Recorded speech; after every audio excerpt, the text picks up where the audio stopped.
Terus selanjutnya pada tahun 1799 VOC kan bangkrut. Terus ada perang Eropa oleh Napoleon Bonaparte. Dia ingin menguasai Eropa. Kenapa Eropa? Karena Eropa punya jajahan. Sehingga kalau dia menguasai Eropa, otomatis dia menguasai dunia. Napoleon Bonaparte ini mengalahkan negara-negara lemah, salah satunya Belanda. Yang kuat saat itu tuh ada Rusia karena dia punya musim dingin, dan juga Inggris karena angkatan lautnya kuat. Pada tahun 1795, Louis, adiknya Napoleon, pergi ke Belanda untuk bikin Republik Bataaf. Raja William kelima, Raja Belanda saat itu tidak suka sama Prancis. Terus dia lari ke kota Keu-Keu di Inggris, dia nerbitin surat Keu-Keu. Isinya Hindia Belanda dikasih ke Inggris, bukan ke Prancis. Terus Louis ini yang di Belanda, dia kan melihat ada seorang patriot namanya Daendels. Daendels ini sebenarnya personal sama William V. Dia tidak suka karena dia tuh nggak jadi wali kota seperti ayahnya. Terus ditambah lagi Daendels nih suka sama slogannya Prancis, Égalité, Liberté, dan juga Fraternité. Égalité artinya equality, kesetaraan, Liberté itu kebebasan, dan juga Fraternité itu persaudaraan. Terus akhirnya atas faktor itu Daendels diutus ke Hindia Belanda. Daendels di sana ingin menghapus feodalisme. Terus masuk ke pemerintahannya Daendels 1808 sampai 1811. Tugas utamanya Daendels itu mempertahankan Jawa dari Inggris. Ada beberapa kebijakan yang dibikin di bidang ekonomi. Dia itu menerbitkan uang kertas, bikin DPK, menjual tanah ke swasta, dan juga bikin narik pajak dan juga hasil bumi. Kalau di pemerintahan, dia itu tuh bikin sekretariat negara, kantor peradilan, pusat pemerintahan Batavia diubah ke Beltevreden di Menteng. Terus dia mengganti raja yang tidak mau kompromi sama Belanda. Terus dia merombak sistem feodalisme di Indonesia diganti yang lebih modern. Terus dia mengangkat penguasa daerah menjadi pegawai pemerintahan. Terus membagi Jawa menjadi 19 prefektur. Di pertahanan dan keamanan yang merupakan tugas utamanya ini, dia itu tuh meningkatkan jumlah pasukan, terus bikin jalan raya pos atau Anyar Panarukan atau Grote Posvek yang panjangnya kurang lebih 1100 km. Di sini Daendels kan ke Hindia Belanda. Lumpurnya dia tuh sampai sepatu, oleh karena itu dia bikin jalan. Tujuannya untuk meningkatkan mobilitas militer, komunikasi dan hasil bumi. Militer ini tujuan utamanya ya, jadi kayak dia mau jaga-jaga kalau Inggris nyerang, jadi mobilitas militernya harus kencang. Terus dia juga bisa ningkatin di ekonomi karena waktu itu kan sistemnya serah hasil bumi, jadi kadang belum sampai ke tempatnya yang ditentuin hasil buminya udah rusak. Jadi dengan adanya Anyar Panarukan ini bisa lebih ningkatin ekonomi. Anyar Panarukan itu tuh dibangun di situ karena Anyar tuh dekat Batavia, terus Panarukan itu tuh dekat pelabuhan, dia kan letaknya di Jawa sebelahnya itu kan.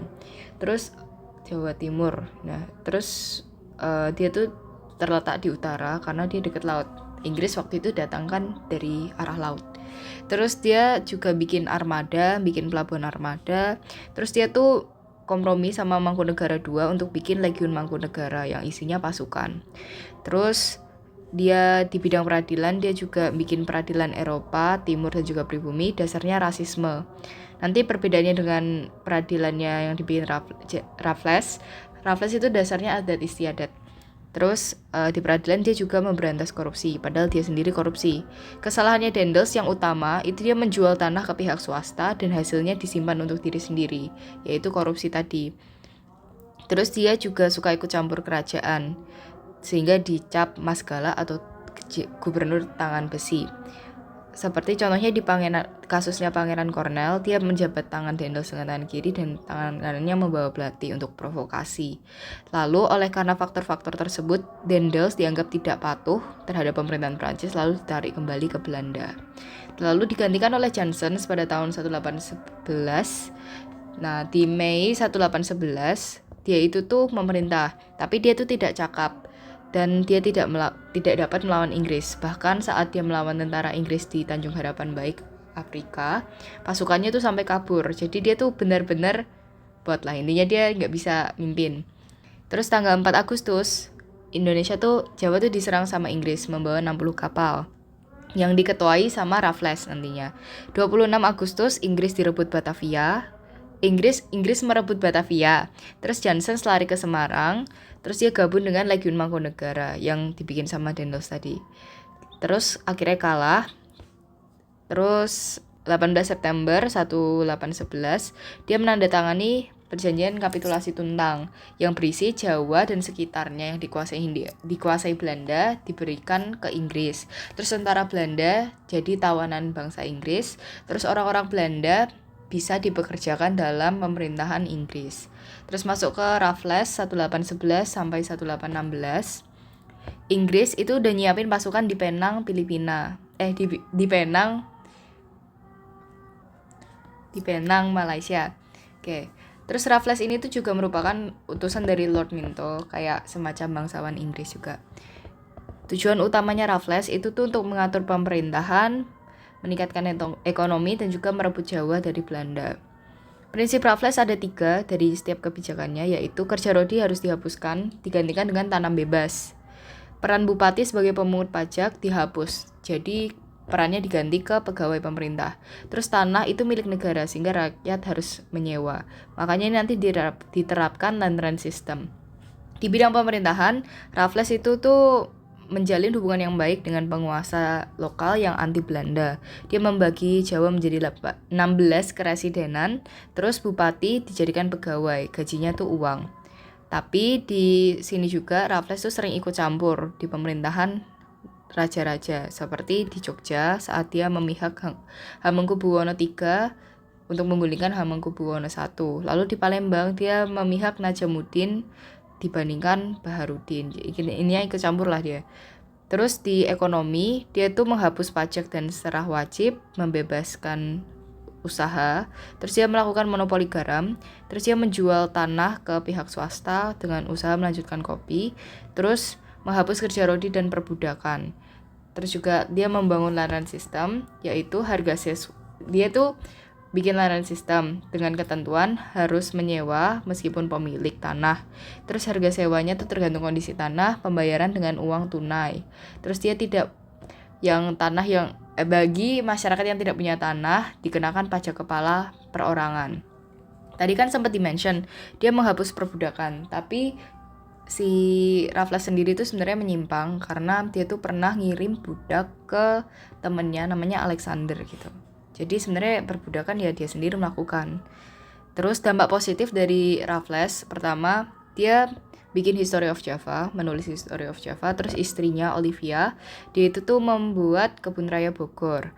Terus dia berperan dalam pengumpulan ilmu dan budaya seperti Batavia Genootschap di Harmoni Jakarta. Terus dia juga menemukan Rafflesia Arnoldi bersama Arnold. Terus dia mengangkat Sultan Sepuh sebagai Sultan Jogja. Terus kalau ditanya dampak positifnya Raffles dalam pendidikan apa? Pertama, dia kan bikin buku History of Java, jadi kita jadi tahu budayanya. Terus Kebun Raya Bogor ini berperan dalam ilmu botani. Terus ilmu dan budaya ya udah ada ilmu jelas. Terus penemuan Rafflesia Arnoldi kita jadi tahu keberagaman botani kita. Terus masuk ke dominasi Belanda. Dominasi Belanda itu mulai dari 1814, itu kan Napoleon lemah. Sehingga Belanda dan Inggris menandatangani perjanjian London yang berisikan Hindia Belanda dikasihkan ke Belanda, Afrika Selatan dikasihkan ke Inggris. Perjanjian London ini membuat Raffles harus kembali ke Inggris karena kan ya Hindia Belanda udah dikasih Belanda. Tapi dia nggak mau, jadi dia keliling ke Sumatera. Nah di sana dia akhirnya nyerah, terus dia pergi ke Singapura. Di Singapura pada tahun 1819 dia membuka pelabuhan. Nah di sini yang menjadi titik Indonesia akan kena sistem tanam paksa nantinya karena Indonesia rugi karena investor pada pindah ke Singapura. Terus pada tahun 1816 sampai 1830 ini tuh masa pemerintahnya kaum liberalis ya. Jadi Raja Willem ke-6 dia tuh bikin UU pemerintahan dan juga komisaris jenderal yang berisi Cornelis Theodor Elout, Arnold Aboisges dan juga Van der Capellen. Ini tuh ketua pertama, ini ketua kedua. Nah, komisaris jenderal ini sebenarnya Belanda waktu itu ada konflik antara kaum liberalis yang ingin pembebasan bagi rakyat Indonesia, masih kayak nanam bebas, terus juga mementingkan HAM. Dan juga ada kaum konservatif yang ingin seperti VOC agar mendapatkan keuntungan. Tugas-tugas dari Komisaris Jenderal ini ada menyusun pemerintahan baru, meninggikan ketentraman dan memperbaiki nasib bangsa Indonesia, tetapi tetap dapat untung. Terus dia menyusun angkatan laut dan juga angkatan darat, menyusun peraturan sebagai pedoman Belanda di Indonesia yang disusun oleh Cornelis Theodor Elout. Ada 6. Yang pertama, pajak tanah Raffles tetap dilanjut tetapi tetap ingat HAM. Terus pajak tanah Raffles dapat dibayar secara kontan oleh Kades. Terus pajak kepalanya tuh dihitung per desa, jadi nggak perorangan lagi seperti Raffles. Terus bayar pajaknya harus disetujui oleh kerajaan dan juga desa. Rakyat tidak kerja paksa dan tanam wajib itu tuh hanya bagi tanaman tertentu. Terus pelayanan hongi dibubarkan. Terus masuk ke pemerintahnya Kapellen, tugas utamanya dia tuh mengumpulkan uang, tapi pada kenyataannya ekspor itu tuh lebih kecil daripada impor. Terus pada tahun 1821 dia ada undang-undang larang dagang dengan Eropa di Priangan. Priangan tuh daerah Jawa Barat, kecuali punya izin. Terus 1823 dia tuh melarang Eropa untuk menyewa tanah, sehingga Indonesia tuh jadi pekerja khusus untuk Belanda. Terus ada digantikan oleh Dubus Gesignis. Ya, dia yang berpikiran modern. Terus dia ingin meningkatkan ekonomi. Makanya tanggal 9 Desember 1826 dia membuat Java's Bank. Java's Bank ini ya gagal karena Indonesia aja belum terlalu paham soal uang kertas dan uang itu sendiri. Tapi dia malah udah bikin bank. Jadi ya gagal. Nah, karena kegagalan terus oleh kaum liberalis, kasnya naik. Kas hutang Belanda tuh tinggi banget. Terus gagalnya juga kas hutangnya ini juga ada beberapa faktor internal seperti Belanda perang dengan Napoleon itu kan dananya banyak. Terus Belanda memerdekakan diri 1830. Faktor eksternalnya ada perang Diponegoro 1825 sampai 1830, perang Padri di Sumatera. Totalnya ini sekitar 20 gulden dua-duanya ini. Terus ada Singapura berdiri 1819 tadi. Terus di kaum konservatif akhirnya kan diganti ke Van den Bosch yang memimpin selama 40 tahun 1830 sampai 1870. Di sana dia menerapkan tanam paksa atau Kulturstelsel, yaitu yang diterapkan di Jawa dan luar Jawa sehingga mendapatkan keuntungan dengan jaminan 10 sampai 15 gulden per bulan. Aturan dari Kulturstelsel ini, tanah tersebut bebas pajak. Hasil bumi kalau lebih dari pajak bakal dikasih ke petani. Terus waktu menanam padi, waktu Kulturstelsel itu tidak lebih dari waktu menanam padi, yaitu sekitar 3 sampai 4 bulan. Terus gagal panen yang tidak merupakan kesalahan petani ditanggung oleh pemerintah. Terus yang bukan petani bakal disuruh kerja di kebun atau pabrik selama 65 sampai 70 hari. Tapi pada kenyataannya Van den Bosch ini melakukan penyimpangan-penyimpangan. Seperti ya tanah tersebut jadi kena pajak, terus hasil lebih tidak dikembalikan. Waktu penanaman padi jauh lebih dari ini, terus gagal panen semua bebanin ke petani, terus yang bukan petani juga kerjanya lebih. Ininya menyimpang dan juga dia menerapkan kultur procetan. Kultur procetan adalah sistem bonus yang akan diberikan kepada kepala desa jika desa tersebut menyetor tanaman sebanyak-banyaknya. Sehingga membuat kepala desa serakah gitu, jadi memaksa rakyat untuk nanam terus. Dampak dari Kulturstelsel bagi Belanda, otomatis tanaman ekspornya jadi naik, dia jadi kaya, pelayarannya untuk besar, terus pabrik gula jadi diusahakan oleh Belanda. Bagi Indonesia, otomatis miskin menderita, pajak berat, gagal panen terjadi karena dia itu tuh kan punya lahan sendiri untuk makannya dia sendiri. Tapi karena Kulturstelsel melebihi, jadi Kulturstelselnya yang diurus, makanya dia tuh gagal panen. Oleh karena itu terjadi kelaparan dan juga kematian. Reaksi akan Kulturstelsel pada tahun 1811, Baut mengatakan bahwa Jawa adalah sapi perah Belanda. Ini kritik terhadap pemerintah Belanda.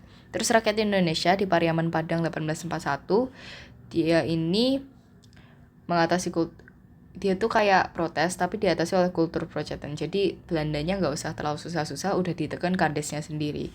Terus rakyat Indonesia lagi di Jawa 1846 dia membakar 7 lahan tembakau, tapi ya disuruh ganti rugi 2 kali lipat malah. Terus di kaum kapitalis Kultur sel-sel diganti sama kebebasan berusaha tujuannya agar dia dapat untung karena bisa tanam modal. Kaum humanis Belanda seperti Baron van Hove, dia itu protes ke parlemen Belanda dengan mengatakan kultur sel-sel ini tidak manusiawi. Terus ada Ewart de Westdekker atau Multatuli nama samarannya, dia menulis Max Havelaar. Terus politik terbuka selama 1870 sampai 1900, sekitar 30 tahun. Latar belakangnya adalah paham liberalisme berkembang di Eropa. Terus juga kemenangan Partai Liberal di Belanda. Dan ada juga tulisan 1860 Max Havelaar. Terus ada juga pengeluaran Traktat Sumatera 1871. Jadi dia tuh isinya Belanda boleh meluaskan diri ke Aceh, tetapi harus menjadi politik terbuka. Tujuannya agar Inggris bisa tanam modal. Ini tuh terusan dari Perjanjian London, yang mana Hindia Belanda merupakan pemberian Inggris ke Belanda. Terus pelaksanaan politik ekonomi liberal ada 3. Ini ada aturan tata cara pemerintahan, aturan pembendaharaan negara, dan juga Undang-Undang Gula atau Suikerwet yang berisi tebu adalah monopoli pemerintah yang secara berangsur akan dialihkan ke pihak swasta. Lalu ini penting, ada Undang-Undang Agraria, ada 4 poin. Pertama, tanah di Indonesia dibagi menjadi 2, yaitu ada tanah rakyat, tanah yang subur, dan juga tanah pemerintah itu yang tidak dipakai. Terus tanah rakyat itu tuh ada yang bebas, ada yang tidak bebas. Tanah rakyat yang bebas itu tuh sewanya maksimal 30 tahun, yang tidak bebas dia itu tuh ya nggak boleh disewakan sebagai tempat tinggal. Terus tanah rakyat tidak boleh dijual, dan tanah pemerintah maksimal disewakan selama 75 tahun. Undang-Undang Agraria 1870 menjadikan Indonesia masuk ke imperialisme modern dengan diterapkannya politik terbuka. Oleh karena itu, Indonesia menjadi tempat bahan murah, tempat tenaga kerja murah, terus jadi tempat pasar barang produksi Eropa, dan juga tempat menanam modal. Terus kalau yang dari soal-soal itu, perbedaannya Daendels sama Raffles dalam bidang ekonomi dan hukum. Kalau dalam ekonomi, Daendels itu tuh kan dia menerapkan kerja paksa dan juga pajak. Jadi dia fokus mencari keuntungan. Kalau di Raffles, dia itu tuh lebih menerapkan ke land rent system. Dan Raffles dia juga kayak ya dia bebasin mau nanam apa aja. Terus kalau di bidang hukum, Daendels ini dasarnya pembagian peradilan itu berdasarkan rasisme, kalau Raffles itu berdasarkan adat. Terus juga Daendels itu tuh bikin pegawai-pegawainya dia itu tuh setara Raja Jawa. Sementara Raffles itu tuh justru ngangkat bupatinya itu yang awalnya tugasnya ngumpulin pajak jadi pegawai pemerintahan. Jadi bedanya Daendels sama Raffles tuh di situ. Terus pertanyaan yang nomor 10 itu, mengapa masyarakat Indonesia masih mengalami penderitaan pada penerapan politik terbuka? Karena kan di Undang-Undang Agraria ini kan ada peraturan-peraturan. Masyarakat Indonesia itu tuh sebenarnya menyimpangi peraturan ini, tanah-tanah pada dijual terus disewakan lebih, sehingga saat uang-uang mereka udah habis, mereka tuh butuh kerja yang urgent banget. Oleh karena itu, kan politik terbuka ini tuh butuh akses banyak banget, artinya butuh pembangunan yang lebih. Pembangunan lebih butuh tenaga kerja. Indonesia kan kepepet nih, butuh kerja banget, makanya diambil jadi tenaga kerja yang murah, yang underpaid. Terus habis itu, karena adanya akses-akses baru, otomatis tenaga kerja yang kayak spesialis tertentu itu tuh jadi kurang, jadi ningkatin pengangguran. Terus juga karena waktu itu Jawa jadi overpopulated banget, otomatis angka kejahatan juga meningkat. Makanya rakyat Indonesia meskipun udah politik terbuka tetap menderita.